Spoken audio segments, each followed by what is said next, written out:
दोस्तों, बिहार में सत्ता परिवर्तन के दरमियान ये देखा गया कि राहुल गांधी भी बिहार में भारत जोड़ो न्याय यात्रा लेकर के पहुंच गए हैं, जिसमें ये बातें लोगों के ख्याल में थी कि क्या राहुल गांधी नीतीश कुमार को लेकर के कोई बयान देंगे। लेकिन कल उन्होंने बयान दिया और उन्होंने सीधे सीधे बिहार के मुख्यमंत्री नीतीश कुमार पर हमला बोलते हुए पहले तो उनको लेकर के एक जोक सुनाया, जिस पर लोग हंसते रहे, ठहाके लगाते रहे। फिर उन्होंने काफी सीरियस होते हुए ये बात बताई कि किस तरह से बिहार के मुख्यमंत्री नीतीश कुमार से राहुल गांधी ने जातीय जनगणना करवाया। कहीं ना कहीं राहुल गांधी ने इस बात का क्रेडिट लेने की कोशिश की, इस तरह की बातें करने की कोशिश की, जिससे ये बात समझ में आए कि इंडिया महागठबंधन के प्रेशर में आकर के नीतीश कुमार ने बिहार में जातीय जनगणना करवाया। आप तमाम लोग जानते हैं कि जातीय जनगणना के बाद बिहार में आरक्षण जो था उसे बढ़ाया गया। जो आरक्षण पहले 65% हुआ करता था वो 75% तक पहुंचा दिया गया है। ऐसे में बिहार के मुख्यमंत्री पर जब उन्होंने हमला बोला, उसके बाद इंतजार था कि इस पूरे मामले पर, इस पूरे प्रकरण पर बिहार के मुख्यमंत्री नीतीश कुमार क्या कुछ कहते हैं। अब बिहार के मुख्यमंत्री नीतीश कुमार ने सीधे सीधे राहुल गांधी को जवाब देते हुए ये बात कही है कि ये अलग बात है कि लोग क्रेडिट लेते हैं, लेकिन बिहार में जातीय जनगणना किसने करवाया है ये सब जानते हैं। जातीय जनगणना के बारे में कौन बात करता था ये सब जानते हैं। कहीं ना कहीं नीतीश कुमार ने जवाब देते हुए बहुत कम शब्दों में इस बात की वर्णन करने की कोशिश की कि बिहार में जो जातीय जनगणना हुआ उसका पूरा का पूरा क्रेडिट मुझे ही जाता है। लेकिन इसमें कोई शक नहीं है कि राहुल गांधी केंद्र सरकार में आने को लेकर के ये दावा करते हैं कि अगर मैं केंद्र में आया तो मैं सबसे पहला काम पूरे हिंदुस्तान में जो जातीय जनगणना है उसे करवाने की कोशिश करूंगा।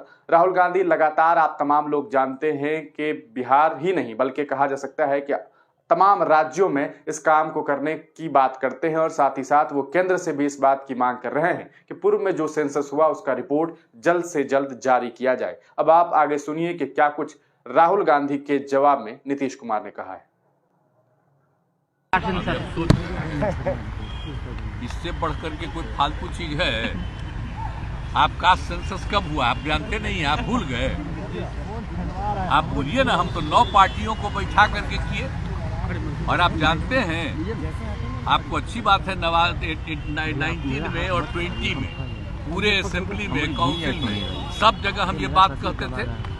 अब 2021 में प्रधानमंत्री से भी मिलने गए और उनको भी कहा तो वो लोग कह दिए कि चलिए अभी तो हम लोग कुछ नहीं करेंगे, बाद में हमको हो गया था एक इनडायरेक्टली कि चलिए अपना करिए। तो हमने सबको बुलाया तो हमने किया है जी। उस समय तो अपोजिशन दूसरे तरफ था, उन लोगों को भी कहे थे, ले भी गए थे। और क्या होना चाहिए ये आप अच्छी तरह नहीं जानते हैं। कितने लोग किस काम को करेंगे वो सब मेरा किया हुआ है ना जी। क्या कर रहे हैं सर? तो कोई अपना क्रेडिट झूठे लेता रहता है। आज जितना काम किया, जितनी बहाली किए हैं, सब हमारा 7/2 महीने किया हुआ है और उसी के चलते कर रहे थे। कोई अपना क्लेम करता है, छोड़िए ना इस सब। अब इंडिया गठबंधन का क्या होगा सर? नीतीश कुमार के 17 साल पर आप नाम भी कह रहे थे कुछ दूसरा, उन्होंने अब अपना कर दिया था। आपने इंडिया इस गठबंधन की नींव सर आपने रखी है तो अपना कर दिया, तो हम कहे ठीक है। हम बाद में हालत देख न लिए, हम तो कितना कोशिश कर रहे थे, एक काम करवे नहीं किया, एक काम नहीं कर रहा था। आज तक तय किया कि कौन पार्टी कितना लड़ेगी, कुछ नहीं।